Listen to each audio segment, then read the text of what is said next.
Hey everybody, I just dropped a new update on my project TrustScore. So we're going to go through that. But first, I haven't really talked much about TrustScore. And so let me really quickly tell you kind of what this is all about. The problem that I'm trying to solve is that in crypto, a lot of people have been scammed. There's hacks and issues. And in crypto, you're really kind of in charge of like figuring that out on your own. And so the goal with TrustScore is to kind of bring that data to the forefront that just makes it really easy for you to do due diligence so that you can be sure that you're making good decisions in Web3. And so it's really indexing different projects and then showing you how trustworthy those projects are. So we have like this list of all these different projects. And you can then click into them and you can see just kind of like some high level data, like a general idea of what it is, TVL, some other percentages and market caps and things that just kind of give you a general idea. If there's any hacks, I'll show what hacks you've had, the project has had, so that you can kind of get an idea like, oh, there's been maybe some issues in the past.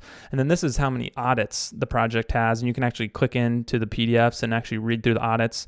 All of this kind of needing some work. I'm not really solving the problem that well. Like I need to kind of bring out some more data from these audits and just kind of bring more data that's more helpful. But we are on now to the new update. So this is what's new. This is the progress I've had. And I think this was hopefully an actually like good first step to like more so fixing and solving the problem of this issue with, making sure that this project is trustworthy. And with projects in crypto, they're built with smart contracts. So smart contracts are programs that are on the blockchain. And so when you're trusting a project, you have to trust was their code written well? Is there any bugs in it? Could it be hacked? Things like that.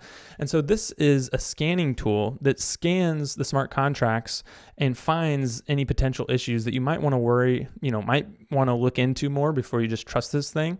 So first we can see there's 46 contracts. We get how many contracts there are, and then how many concerns we have about it, things that were found, and then how many good signs. So we're going to look through a couple of these. The red ones are more important, like more like issues that could be bad.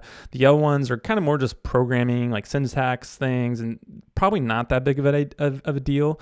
But you can actually click in on these and then see the contracts on this project that actually have this issue. So like Mintable, it kind of tells you a little more information about what this is. This means like maybe the project owner could mint more tokens, which would then decrease the value of the tokens that you might hold.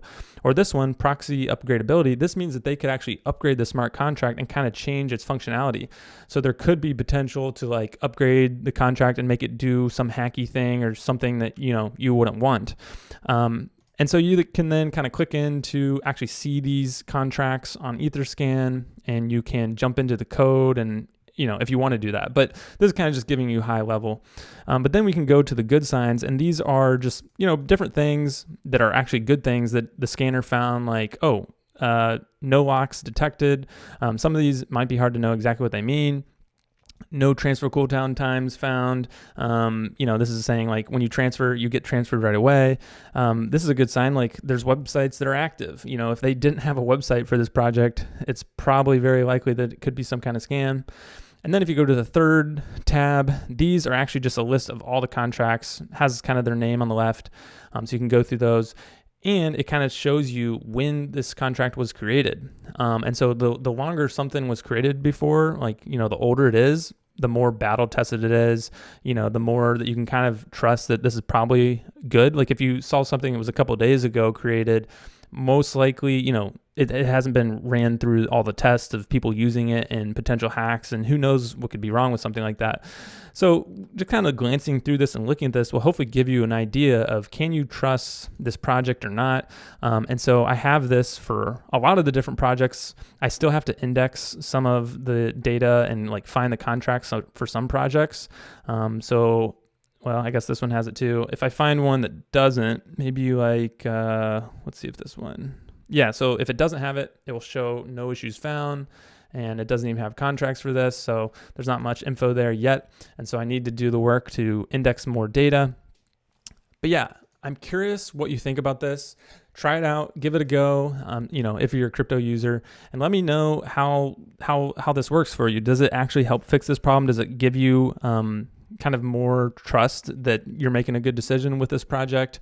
Really right now I'm just trying to learn as much as possible. So if you could give me feedback by replying, on Twitter, on Farcaster, or on YouTube, I definitely appreciate that as I make this better, because obviously there's a lot more work to do. Thanks for watching.